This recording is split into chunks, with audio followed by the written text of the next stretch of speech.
Bonjour à tous, bienvenue dans ce nouveau numéro de votre émission Entre elles. Aujourd'hui, nous allons aborder une thématique qui reste d'actualité. Le continent africain, souvent perçu comme celui de la surnatalité, n'est pas épargné par l'infertilité. Selon les chiffres de l'Organisation mondiale de la santé, en 2016, plus de 180 millions de couples souffrent d'infertilité primaire ou secondaire en Afrique. 15 à 30% d'Africains seraient touchés par l'infertilité contre 5 à 10% pour le reste du monde, ce qui fait de l'Afrique le continent ayant le taux d'infertilité le plus élevé. Au Gabon, à Libreville, la question de l'infertilité a été au cœur des débats scientifiques ayant mobilisé de nombreux spécialistes lors des journées médicales organisées sous le thème « Gynécologie et procréation médicalement assistée, nécessité et faisabilité ».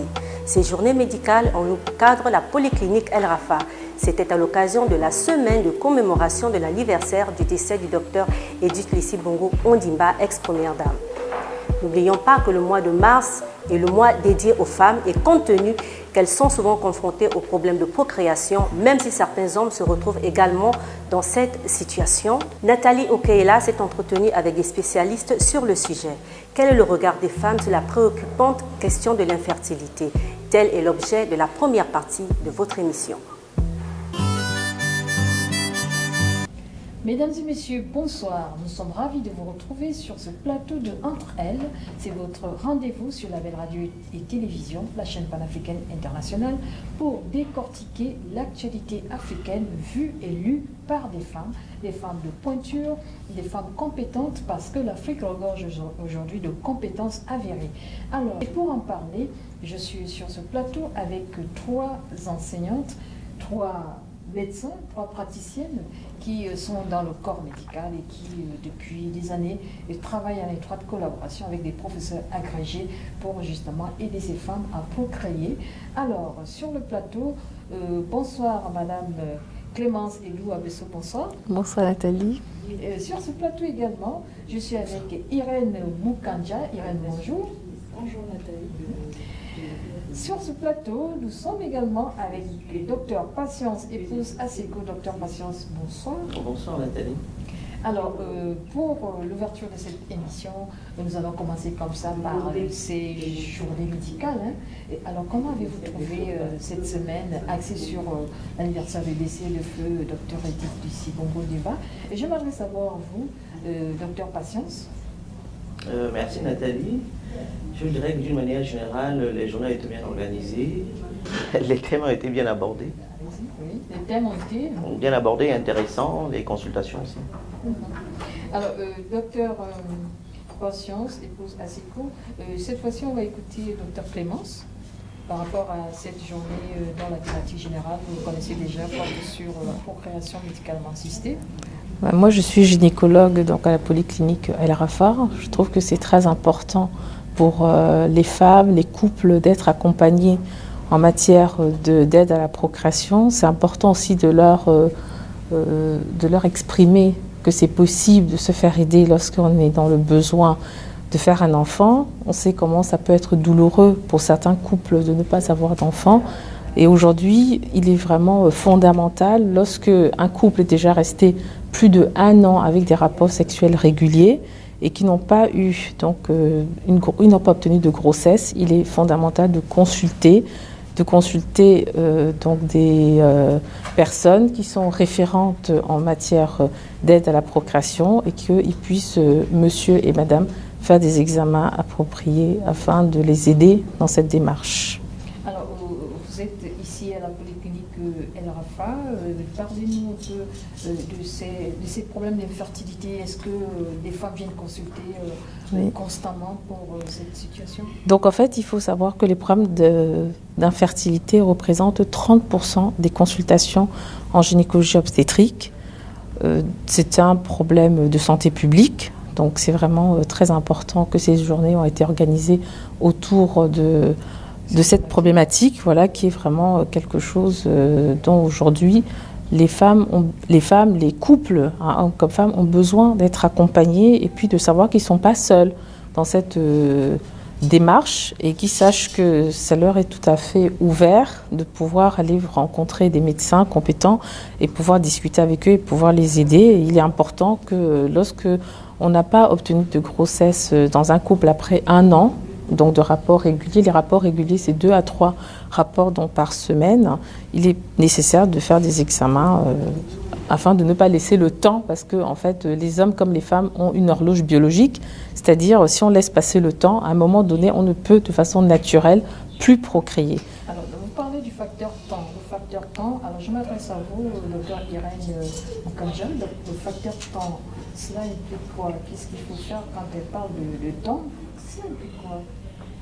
Naturellement, d'abord, je pense qu'il faut toujours le rappeler aux femmes, même aux hommes, le besoin de bien-être, voilà, impératif de procréer tant qu'on est jeune. Parce que plus on prend son âge, voilà, on a des difficultés, donc il y a des problèmes qu'on peut détecter tôt, donc ça nous laisse le temps de corriger.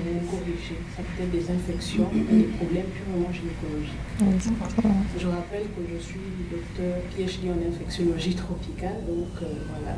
En tant qu'infectiologue, vous recevez des patients constamment là-bas dans les structures sanitaires pour des consultations, pour des analyses?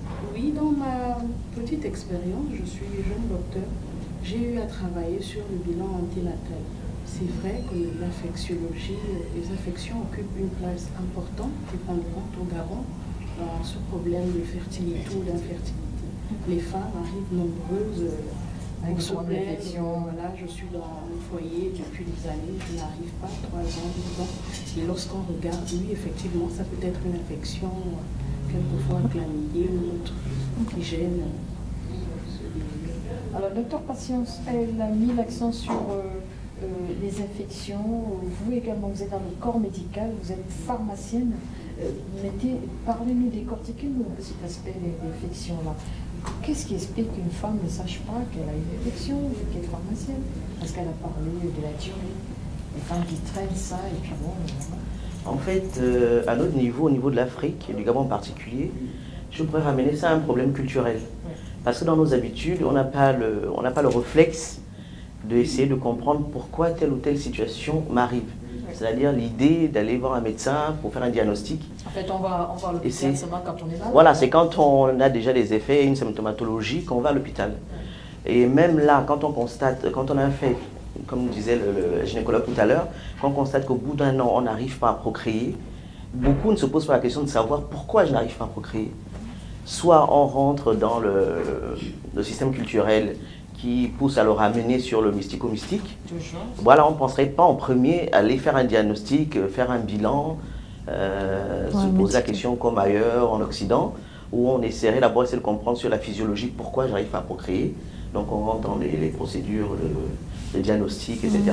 À vous entendre parler, mesdames, donc il faut exclure l'aspect mystique dans cette histoire de procréation. On exclut cela.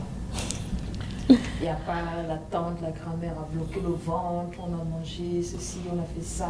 Il faut d'abord se rendre dans une structure hospitalière. C'est mieux. Oui, c'est le premier conseil qu'on donne, même dans toute pathologie, dans tout état de mauvaise santé. On propose d'aller d'abord, comme on dit chez nous, aller d'abord chez les Blancs. C'est de faire un bilan. Non, on fait d'abord un bilan, on va dire à l'occidental, avant de tomber dans ces... c'est mieux d'avoir un bilan diagnostique. De toute façon, après... Qui continuent de penser qu'il y a un blocage, il y a la famille, elle ne m'aime pas dans ma famille, des choses comme ça. Et c'est aussi pour ça qu'on vient s'exprimer sur ce plateau, pour leur dire que c'est important de faire des examens médicaux adaptés à leur santé et à leurs besoins. Et c'est que comme ça, c'est en faisant des recherches que le couple va pouvoir avancer et obtenir donc cette grossesse tant désirée. Et on est obligé aussi d'insister sur l'horloge biologique, parce qu'il faut savoir que hommes comme femmes, plus vite les examens seront faits et plus vite ils pourront obtenir donc cette grossesse. Parce que mine de rien, le temps d'aller dans des aspects mystiques, etc., ça fait passer le temps. Et ce temps-là n'est pas un temps qui va porter dans le sens positif, mais plutôt dans le sens négatif au couple. Alors, notre patience là m'amène à aborder un autre aspect, l'aspect des Nganga, communément appelés des marabouts ou encore des hommes, des faiseurs de miracles. Aujourd'hui encore, il y a beaucoup de femmes qui vont consulter ces hommes, ces messieurs, soi-disant qu'ils ont la solution miracle. Idem pour les religions, pour les églises et tout le reste par rapport au problème de procréation. Qu'est-ce que vous en pensez? Là, je dis qu'on revient, ce sera un problème de foi. Qu'on ait foi au Nganga ou à l'église, c'est un problème de foi.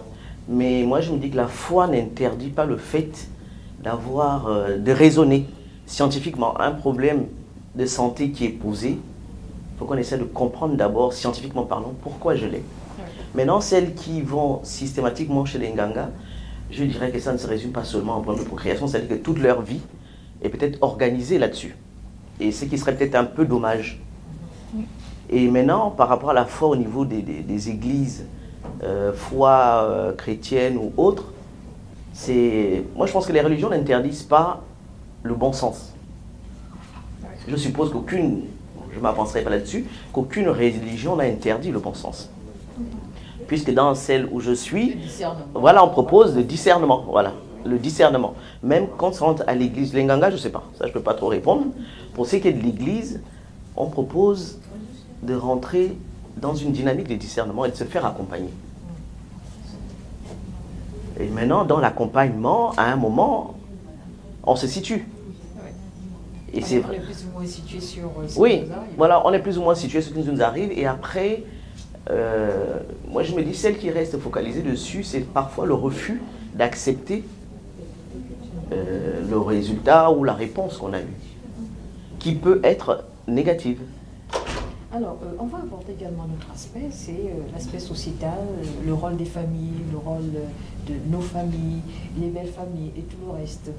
Ces femmes-là qui viennent comme ça consulter dans les structures sanitaires, où vous êtes en exercice, souvent elles ont un poids qu'elles portent. Elles traversent des moments difficiles parfois, elles sont stressées. Essayez de nous parler de ces expériences-là, puisque vous êtes au quotidien en contact avec elles. Je m'adresse à vous, docteur Irène. Effectivement, on reste africain et voilà, nous avons notre culture. Oui. Et ces problèmes-là, généralement, oui, il y a une stigmatisation autour. Ces problèmes qui touchent à la stérilité, à la procréation. Alors, la stigmatisation vient de qui? Des familles? Bon, ça peut venir de la belle famille, surtout. La plupart des femmes qui se plaignent. Bon, des fois, c'est même pas la belle famille ou la famille elle-même qui pointe du doigt. La femme en elle-même se sent déjà gênée parce que par rapport aux autres, elle se classe peut-être en dessous, Oui. n'arrivant pas à enfanter comme toutes les femmes. Je pense que... C'est votre point de vue, docteur Sekou? Oui, je partage un peu son point de vue. La stigmatisation Oui. aujourd'hui dans les familles et tout. Mais en fait, moi je me dirais, c'est peut-être le mot stigmatisation que je trouve, un peu parfois je le exagéré. trouve pas exagéré, mais je trouve qu'il n'est pas forcément adapté. Parce que stigmatisation, pour moi, ça ferait comme si ça venait forcément de l'extérieur. Alors que dans notre culture, malheureusement, on est élevé et éduqué comme ça. On a centré la vie d'un couple au fait d'avoir un enfant. C'est qui, dans cette même culture, au départ, n'était pas réellement comme ça. Parce que dans cette culture, on va du principe, on dit que l'enfant n'appartient pas à celui qui le met au monde, mais appartient à celui qui le garde. Qui l'élève. Donc théoriquement, partant de là, on devrait pouvoir accepter le fait qu'une femme ne puisse pas procréer, ou un homme d'ailleurs, ne puisse pas procréer. Et c'est ce paradoxe que je trouve dans notre culture africaine, qu'en même temps, antérieurement parlant, on nous dit l'enfant appartient à celui qui le garde, ce n'est pas forcément celui qui le met au monde. Mais derrière, dès qu'une femme ou un homme, bon, c'est souvent une femme qu'on décide que c'est la femme qui a des difficultés à procréer, tout de suite on l'indexe. Et dans les familles gentilles, comme elle disait, dans les belles familles, ou parfois dans sa propre famille, quand on est gentil, on n'est pas très brutal, on ne lui montre pas trop, mais on le lui fait ressentir. Mais dans d'autres, il y en a qui lui disent franchement en face que mon fils, et comme je dis malheureusement, ça tombe toujours sur nous les femmes, que mon fils n'arrive pas à avoir d'enfant. En fait, tu n'arrives pas à faire un enfant à mon fils. En gros, tu ne sers pas à grand chose. Je vais me charger de lui trouver quelqu'un qui lui permettra de... Alors, est-ce que c'est un problème culturel? Est-ce que c'est parce que c'est la femme qui met au monde? Est-ce que c'est parce que c'est la raison pour laquelle les femmes sont beaucoup acculées, beaucoup accusées par rapport à cette situation? Ouais, mais c'est vrai qu'on va dire en Afrique, l'infertilité masculine reste, on va dire, un tabou. Parce que c'est assez logique, entre guillemets, de s'imaginer que lorsque dans un couple il n'y a pas d'enfant, ça vient de la femme. Et c'est vrai que la femme porte le poids, en fait, qu'il n'y ait pas d'enfant dans son couple, c'est la femme qui est tout de suite indexée. Et d'ailleurs, la souffrance est vraiment la souffrance avant tout de la femme, en fait. Ce sont les femmes qui consultent d'ailleurs pour des difficultés à procréer. Souvent, au départ, elles viennent seules en consultation. Ensuite, on leur explique que voilà, on peut faire des examens, enfin, on va faire des examens pour vous, mais il est également souhaitable de faire des examens pour votre conjoint. Et souvent, la dame, elle ne ressent pas, on va dire, la nécessité que son mari également fasse des examens, parce qu'elle a l'impression qu'elle porte seule le poids de l'absence d'enfants dans son couple, en fait. Alors voilà qui nous amène à parler justement de ce problème d'infertilité masculine. Tout au long de ces journées scientifiques, les médecins que vous êtes, les spécialistes, les professeurs agrégés, vous avez également abordé cet aspect qui est parfois mal connu du public africain, à savoir que l'homme aussi peut être dans cette situation, mais que c'est la femme qui porte le poids. Docteur. Oui, comme on l'a suivi hier, déjà, j'avoue que je ne le savais pas qu'en fait, le pourcentage d'infertilité était à taux égal, apparemment. Oui, 30%. Oui, c'est à taux égal.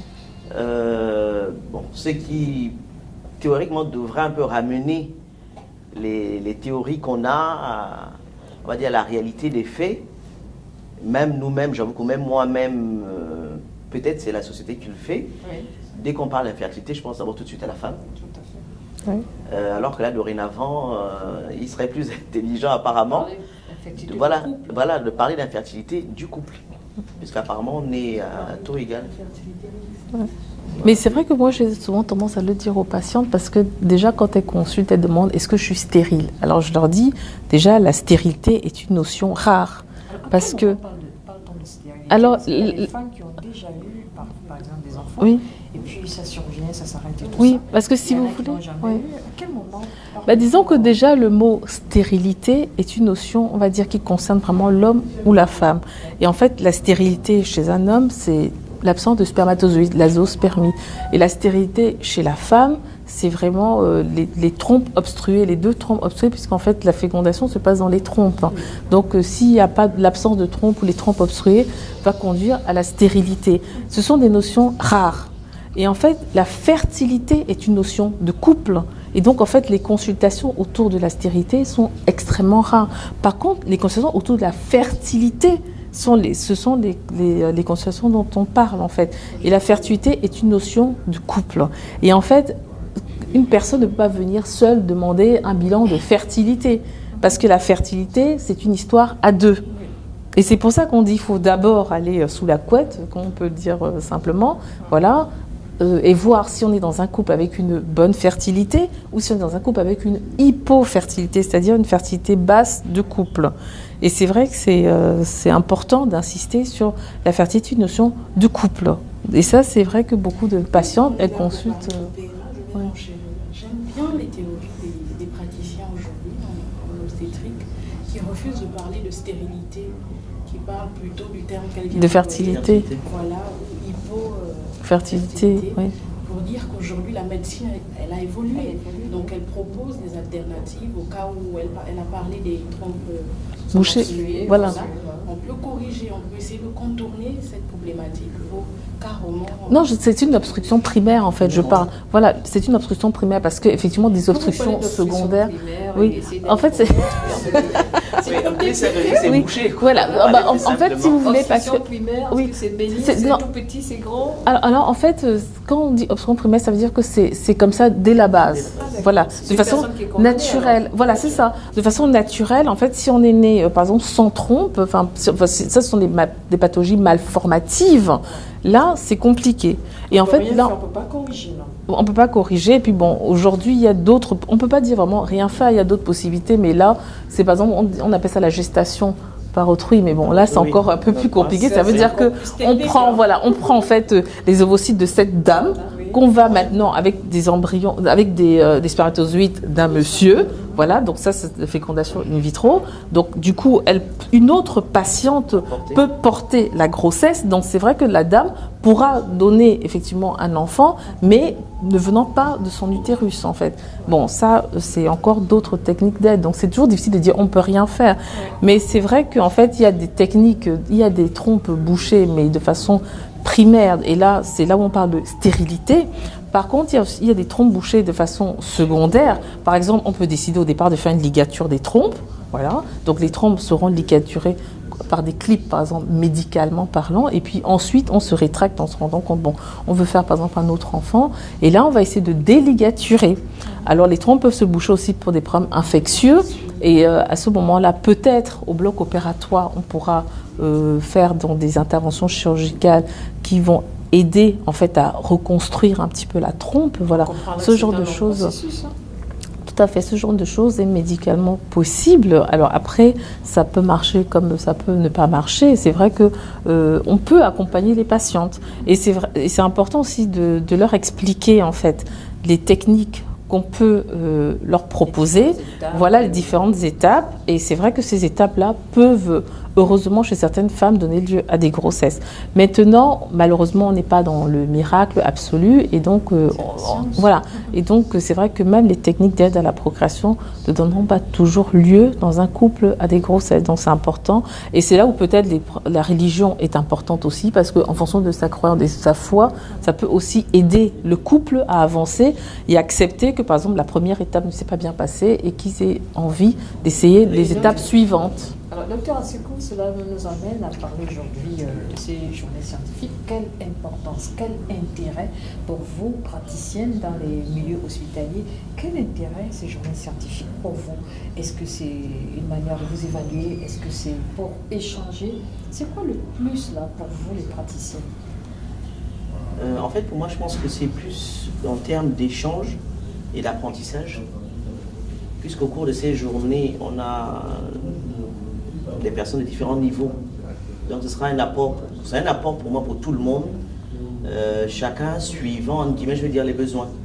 Comme ce sont des échanges scientifiques, les communications sont présentées, comme je le disais, que, sur les taux de pourcentage, ça je ne le savais pas, et je ne pense pas être la seule. C'est vraiment des échanges et l'apprentissage. Et comme ça a été aussi ouvert un peu, je peux appeler au public en termes de possibilités de consultation gratuites. Donc c'est aussi un côté intéressant en termes de santé publique et d'apport à la population, quoi, pour pouvoir faire des diagnostics, avoir une consultation. Peut-être on n'aurait pas eu la possibilité de l'avoir à ce niveau-là. C'est une possibilité. En fait, c'est un apport pour tous, quel que soit le niveau où on se trouve. Docteur Irène? Oui, comme elle venait de le dire, en dehors des communications scientifiques, il faut rappeler que les 2 premières journées étaient consacrées aux consultations de masse. Donc, moi, je pense que c'est une bonne chose. Et moi, notamment, avec nos équipes d'Endo-Gabon, donc la cause que je viens défendre ici, l'endométriose qui est une pathologie potentiellement fertilisante, j'ai eu l'occasion de sensibiliser les femmes, parce que c'est une maladie méconnue. L'endométriose, c'est fréquent dans la société Justement, voilà, nous sommes en train de réaliser une étude, parce qu'au Gabon, il n'y avait aucune prévalence documentée. Nous sommes en train de réaliser une étude qui nous emmène à constater que nous sommes dans les mêmes réalités, par exemple, que la France, qui parle de 10% dans la population féminine souffrant de cette pathologie. Vous voyez, donc c'est les gens m'expliquaient hier, c'est le fait d'avoir des règles hors de l'utérus. Non, en fait, si vous voulez, la muqueuse qui se trouve à l'intérieur de l'utérus s'appelle l'endomètre. Et dans la vraie vie, c'est mieux que l'endomètre se trouve uniquement au niveau de l'intérieur de l'utérus. Après, cet endomètre peut aller dans le muscle utérin et donner donc de l'endométriose interne, c'est ce qu'on appelle l'adénomiose, voilà. Ou alors, cette muqueuse peut aller se greffer dans d'autres organes autour de l'utérus. Ça peut aller au niveau des ovaires, ça peut aller au niveau du tube digestif, ça peut aller au niveau de la vessie. Voilà. Et donc, en fait, ce sont des lésions d'endométriose. C'est une maladie qu'on attrape. Alors, en fait, elle est multifactorielle. Et c'est ça qui rend un petit peu la difficulté de l'endométriose, parce qu'elle peut arriver à beaucoup d'étapes dans la vie. Elle peut évoluer par poussée. Donc en fait, on peut faire des lésions à un certain moment de sa vie, et puis ensuite ça se calme. Enfin, c'est assez complexe comme phénomène, voilà, cette pathologie. Et donc ça, voilà, c'est ça. Donc il y a des hypothèses qui sont émises, 5 notamment. La plus courante, c'est le reflux.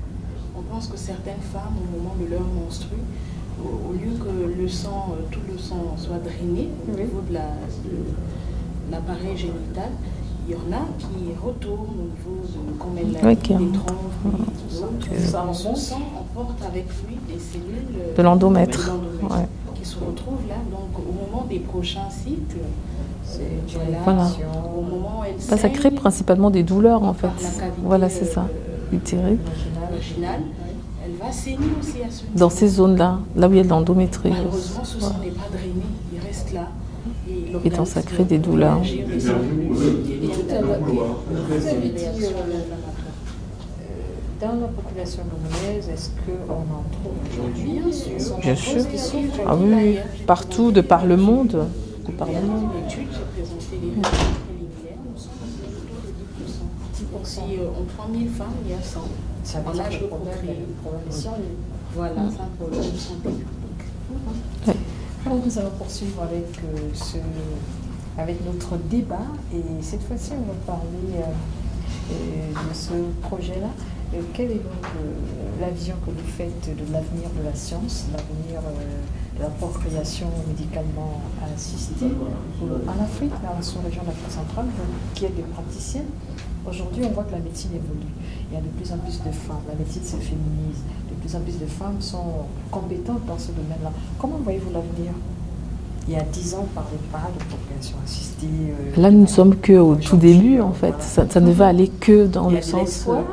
il y a beaucoup d'espoir. Il y a beaucoup d'espoir. Il y a beaucoup d'espoir. Ça ne va aller qu'en grandissant. D'ailleurs, ces journées sont, par exemple, la volonté des équipes, du gouvernement, de l'administration, d'aller de l'avant. Toute cette volonté fait qu'on va aller de l'avant, puisqu'en fait... il y a un problème de moyens aussi. Donc ces moyens, il faut une volonté, on va dire, d'État, parce que ce sont des mécanismes qui vont quand même coûter relativement cher pour pouvoir mettre au service de la population. Voilà, ça, ce sont des techniques coûteuses parce que les appareils sont innovants, sont chers. Donc, mais en fait, on va aller que de l'avant. Il y a des volontés, ça se voit. Voilà qui nous amène à parler du coût de la procréation médicalement assistée. C'est vrai, la pratique est là, la technologie elle évolue. Mesdames, vous êtes des praticiennes dans les structures hospitalières. Est-ce que, lorsque ces femmes arrivent, est-ce qu'il y a une prise en charge? On sait que l'État déjà n'a pas prévu ça au niveau de la maison d'assurance. Comment stimuler ces femmes-là qui sont dans le besoin, sachant que les coûts sont parfois inaccessibles pour tout le monde? Oui. Disons que, on va dire que dans la mesure où c'est un besoin important pour le couple, c'est là où il va falloir faire appel en fait à toute la famille et à leurs propres moyens. Parce que malheureusement, une partie va être prise en charge peut-être par leur mutuelle, peut-être par l'État avec le système de CNAMGS, et la partie non prise en charge, ce sera au couple et à la famille de les accompagner dans ce projet. Docteur Patience, c'est vous, c'est peut-être l'occasion de vous parler de ces coûts-là, vous qui êtes médecin, vous êtes pharmacien. Qu'est-ce qui explique que ces médicaments sont aussi coûteux pour la prise en charge, pour aider ces patients-là? En fait, c'est comme tu viens de le dire, le problème c'est que ce sont des technologies qui sont très avancées, qui nécessitent un matériel de diagnostic très poussé et qui a un coût. Matériel de pointe. Oui, matériel de pointe. Et dans nos structures publiques, je ne pense pas que ça soit encore possible. Mais malheureusement, le revers de la médaille, c'est que financièrement parlant, il faut avoir quand même un peu d'argent pour pouvoir le faire. On parlait de 3 à 4 millions. Voilà, c'est... Bon, maintenant, comme elle dit aussi qu'aujourd'hui, en termes de santé, c'est pas que 3 à 4 millions soient aussi élevés que ça, non. C'est en fonction des choix qu'on fait. Puisqu'au jour d'aujourd'hui, il y a des Gabonaises qui vont le faire à l'extérieur. Il y a certaines, j'en connais, qui ont réessayé. Donc en fait, c'est question de se préparer au départ des gens en couple.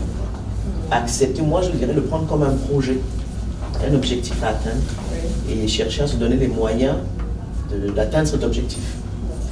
Et maintenant, l'espoir qu'on a, comme vous dites, pour la plus grande masse, malheureusement, certaines pratiques ne sont pas toujours accessibles à la plus grande masse à cause du coût. Et maintenant, après, si on rentre dans le politique, je suppose que le politique fonctionne en termes de bénéfices et risques. Et sur le continent africain, à l'Afrique, vous avez les expériences d'un pays à un autre, d'une région à une autre? Parce qu'on a vu que ça marchait déjà très bien dans l'ouest du continent. À l'Afrique centrale, c'est un très très bon voie. Au Cameroun, oui. Il y a le Gabon qui traîne, et il y a la Guinée équatoriale, et il y a le Tchad, tous ces pays de l'Afrique centrale qui ne sont pas déjà très En fait, je ne dirais pas que le Gabon traîne. Comme je dis, c'est un problème de coût et de choix. Je ne sais pas si je peux dire politique. Ouais. Et sachant que c'est souvent le coût qui oriente aussi le choix politique, vu le nombre de personnes à traiter. Malheureusement, chez nous, par exemple, au Gabon, c'est qu'on a un problème de fécondité. Donc, si le choix politique est orienté dans ce sens, on peut avoir une idée du coût qu'il faudra dépenser là-dessus. Et après, il faut être, je ne dis pas qu'on n'est pas réaliste, mais après, il faut être réaliste. Mais tout en gardant l'espoir qu'avec le temps, puisque la technologie, plus elle avance, plus les coûts deviennent moindres. Comme vous disiez, il y a certains traitements, certaines pathologies qui ont des coûts élevés. Si je prends l'exemple du VIH, au départ, les coûts étaient vraiment exorbitants. Mais avec le temps, l'avancement et l'organisation, la gestion, ça fait en sorte qu'on puisse avoir un traitement aujourd'hui gratuit. Donc on espère qu'avec la PMA, qu'avec le temps, qu'on arrivera à la plus grande masse, quoi. Que le maximum de femmes pourront en bénéficier. Mais c'est sûr que ce n'est pas demain la veille. Déjà, nous, on est encore, je peux dire, je ne peux pas vraiment prononcer parce que je ne connais pas très bien, mais je pense qu'on est au stade embryonnaire, c'est qu'on n'est pas encore. Donc, on a encore ça de mise en place. Et puis, on disait déjà également que plusieurs patientes partent ici pour le suivi au Cameroun. Oui, c'est que je disais qu'il y a beaucoup qui vont à l'étranger pour le faire. Bon, après, la destination n'est pas que le Cameroun. Elles sont nombreuses les destinations. Il y a aussi l'Afrique blanche, notamment le Maroc et la Tunisie, qui accueillent de nombreuses Camerounaises pour faire le PMA. Parlez-nous un peu de l'efficacité de cette technologie. Est-ce que c'est fiable à 100%? Est-ce que lorsque les femmes viennent pour essayer, est-ce que elles viennent comme ça, elles essayent, après vos analyses dans les laboratoires et tout le reste? En fait, il faut toujours rester humble en matière de procréation. Déjà, il faut savoir que dans un couple avec une fertilité normale, à chaque cycle, il y a à peu près 25% de chances de faire un bébé, lorsque la fertilité est normale. Donc, en fait, on ne peut pas concevoir que lorsqu'on va vers des aides à la procréation, ça fasse mieux. Donc déjà, le 100%, c'est difficile à utiliser comme terme.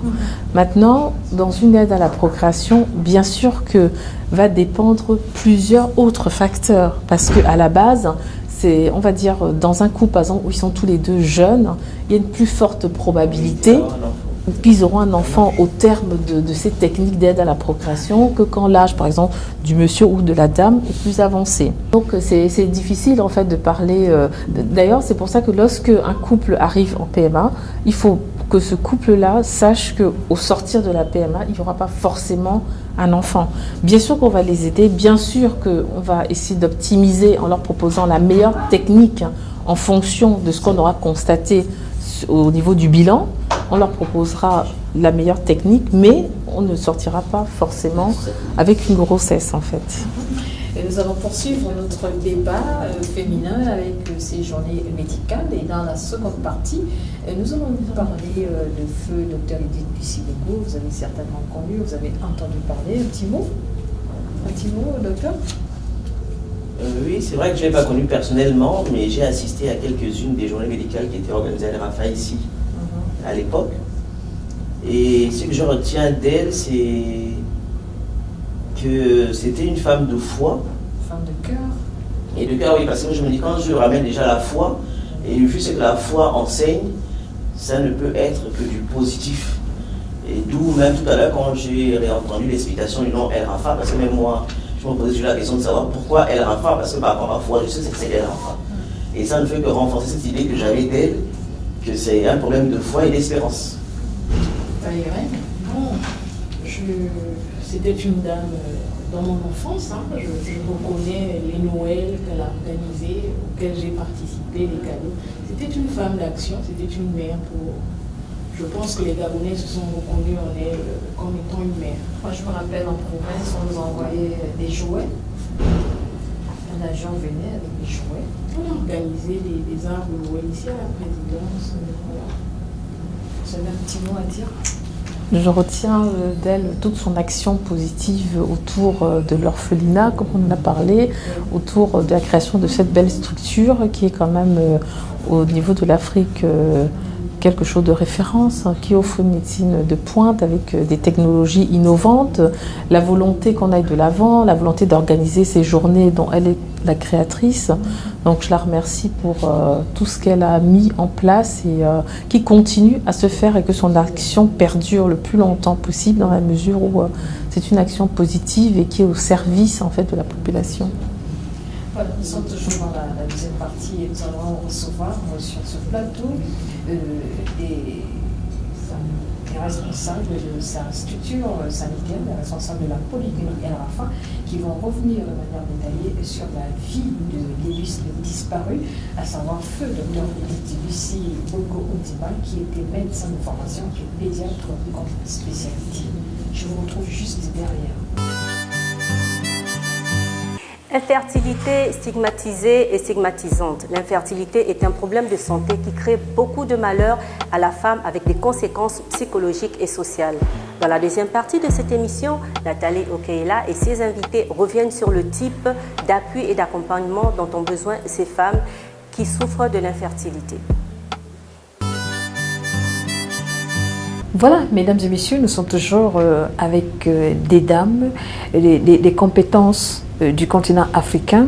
Et pour cette deuxième partie et pour la boucle de cette émission entre elles, nous recevons sur ce plateau Madame Kambo, qui est intendante à la polyclinique El Rafa. Madame Kambo, bonsoir. Bonsoir, madame.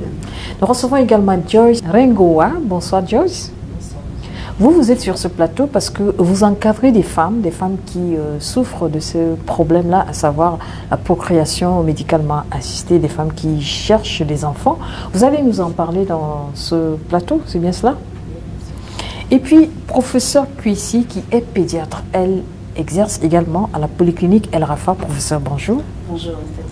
Alors, professeur, bonsoir, et parlez-nous de la vie de feu Dr Lucie Bongo Ondimba. Moi, j'ai des petits souvenirs comme ça d'enfance, étant en province. Un avion arrivait comme ça avec des jouets en provenance de Libreville. J'étais encore au lycée. C'était une femme de cœur et les jouets étaient distribués dans toutes les 9 provinces du Gabon. Et aujourd'hui, on continue de parler d'elle. Qu'est-ce que vous pouvez nous dire? Alors, je ne vais pas vous parler de sa vie proprement dite, mais je vais vous parler du peu que je sais d'elle. Alors, la première fois que je l'ai vue, j'étais en 6e année de médecine, c'était en 1998, au moment où on mettait cette clinique en marche. C'était une femme généreuse, naturellement bonne, une femme qui aimait les gens, qui, au-dessus de tout, aimait beaucoup les enfants. Vous verrez dans ses œuvres que tout tourne autour de l'enfant. Que ce soit Horizon Nouveau, Michel Dira, ça tourne toujours autour des enfants. Donc c'était quelqu'un de magnifique, de très juste. Et ce sont les souvenirs que vous gardez d'elle. Je garde. C'est un modèle pour nous, en fait. Madame Kambo, Madame en tant qu'intendante, Madame Kamba, oui. Qu'est-ce que vous pouvez nous dire sur la vie de feu Dr Lucie Bongo Ondimba? En tant qu'intendante d'El Rafa, je garde d'elle un souvenir d'une femme simple, puisque toutes les fois qu'elle venait, elle venait par les marches d'escalier. Elle était la première à dire bonjour au personnel. Et quand on faisait nos fêtes de Nouvel An, la présentation des vœux, elle partageait le même repas que nous. Elle avait un tout petit mot gentil pour chacun de nous. Elle nous taquinait, on rigolait. C'est Et ce que je garde le plus, c'est cette générosité. Le fait d'avoir créé des emplois et elle n'attendait rien en retour. Ouais. C'est ça la plus grande satisfaction que nous avons. Elle a donné beaucoup d'emplois à des centaines de personnes démunies, pas de choix, et elle donnait la chance à tout le monde. Donc on peut dire aujourd'hui son œuvre continue de se pérenniser à travers tout ce qui est organisé à sa mémoire. Tout ce qui a été organisé et tout le monde se déploie pour pouvoir faire revivre cette grande dame. On a vu la preuve, il y a eu des centaines de femmes, hein, près de 1000 femmes pendant les 2 journées de consultation. 1300 précisément. Alors, Ouais. Joyce, C'est sa générosité. Joyce, vous êtes sur ce plateau, déjà vous disiez, vous encadrez des femmes. De quel type de femmes s'agit-il?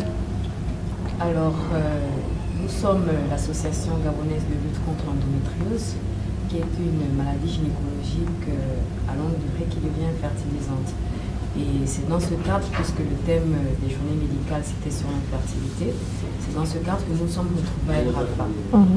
Et les femmes que nous accueillons, effectivement, c'est des femmes qui ont du mal à enfanter et qui, pour d'autres, n'en ont pas encore, en fait. Il y en a qui ont eu la chance d'en avoir et il y en a qui n'en ont pas encore. Donc, c'est dans ce cadre que nous encadrons ces femmes pour leur dire qu'elles ne sont pas seules. Elles ne sont pas seules face à leur maladie, qu'il y a d'autres personnes qui ont la même maladie qu'elles. On veut les aider parce que l'endométriose, enfin c'est pas l'endométriose en tant que telle. Toutes les maladies liées, d'être pas enfantée, ça démoralise.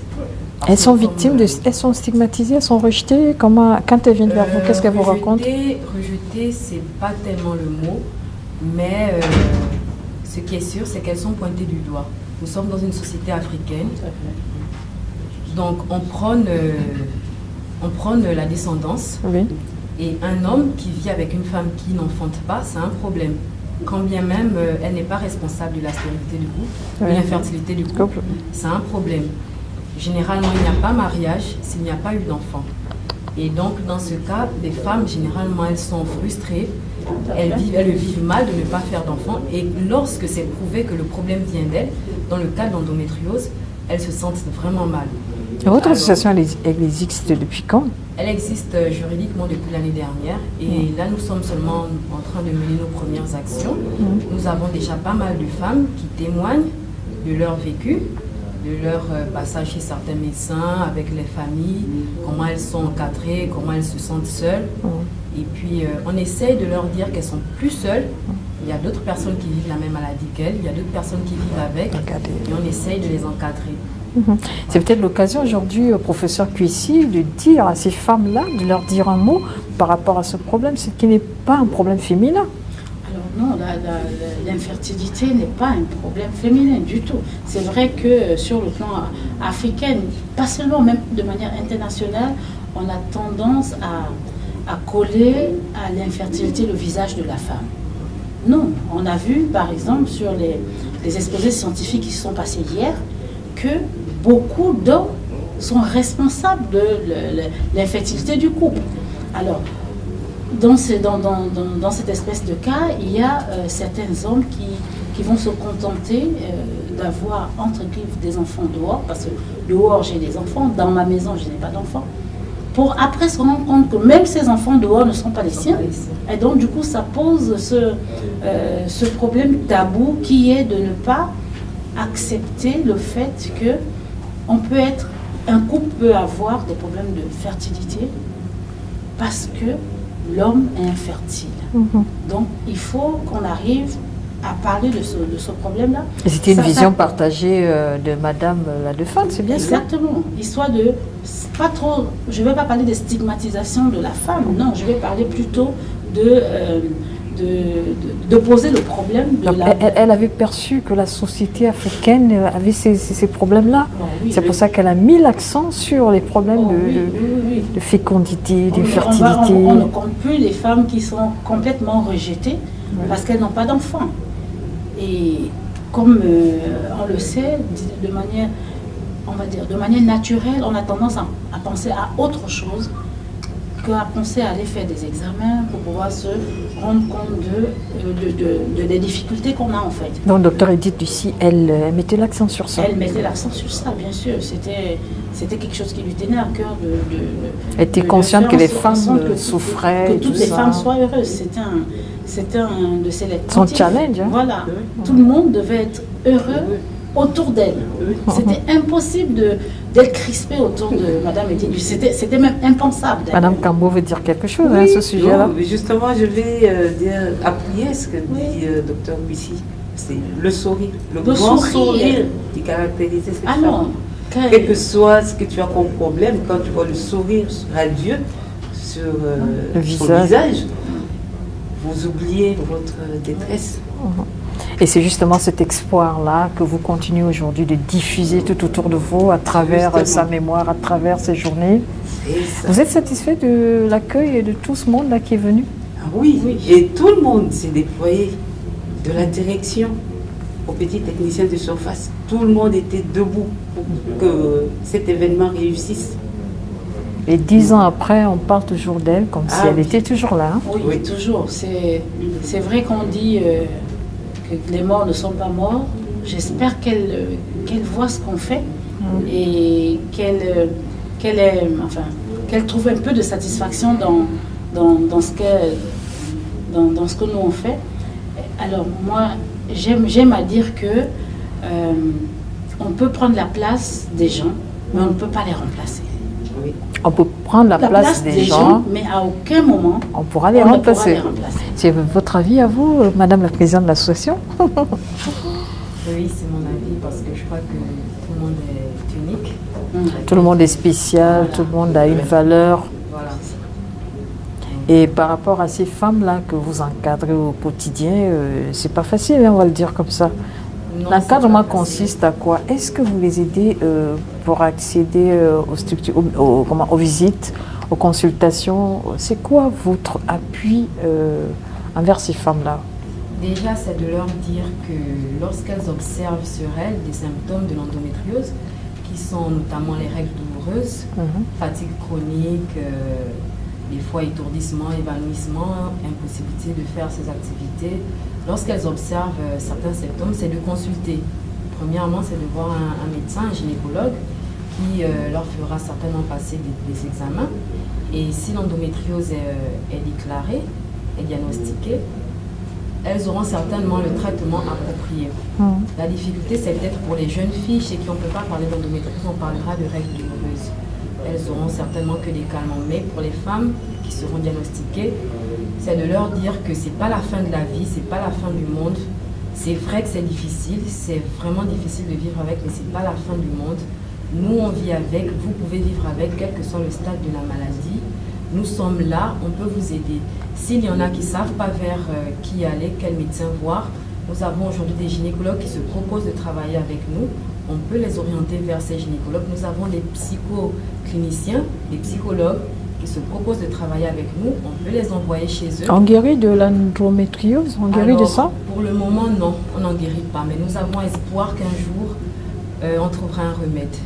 Pour le moment, il n'y a rien que des soulagements pour le moment. Voilà, on soulage uniquement les symptômes et le seul moyen de trouver la paix, c'est la ménopause. Ah, ça. D'où que souvent, on met les patientes sous ménopause artificielle. Ce qui veut dire?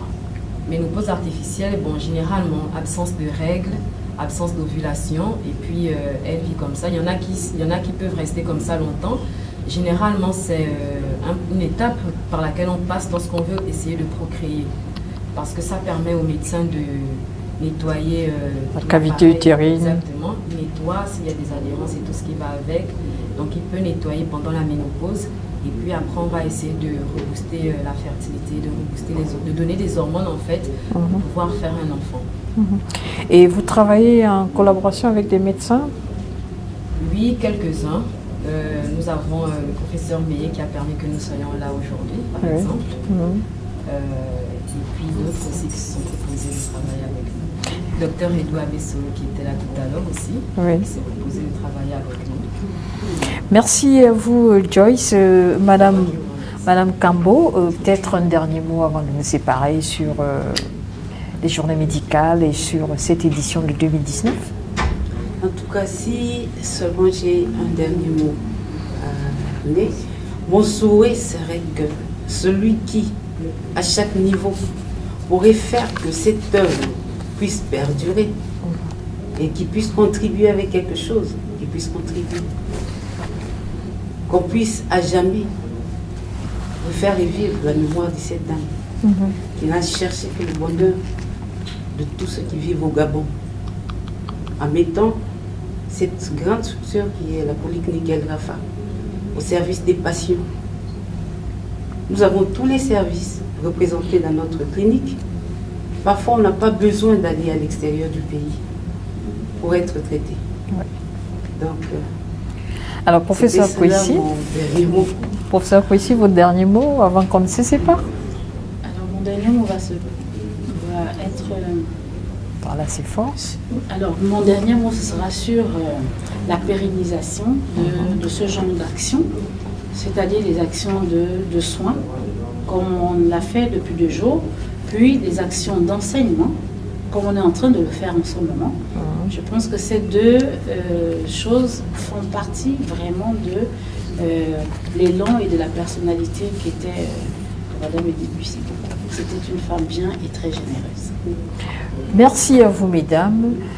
Merci à vous d'être venues sur le plateau de Entre Elles. C'est une émission des programmes de la Belle Radio et Télévision, la chaîne panafricaine internationale. C'est donc une émission, c'est une tribune de femmes pour débattre, pour décortiquer l'actualité continentale sur tous ces aspects. On peut parler politique, on peut parler social, on peut parler éducation. Ça dépend de la grande actualité de la semaine. Merci à vous d'être passés sur notre plateau et on se retrouve très prochainement pour d'autres rencontres féminines encore et bonne journée à vous. Merci, merci à vous. Merci de nous avoir suivis. Nous vous donnons rendez-vous bientôt pour un prochain numéro de votre émission Entre Elles.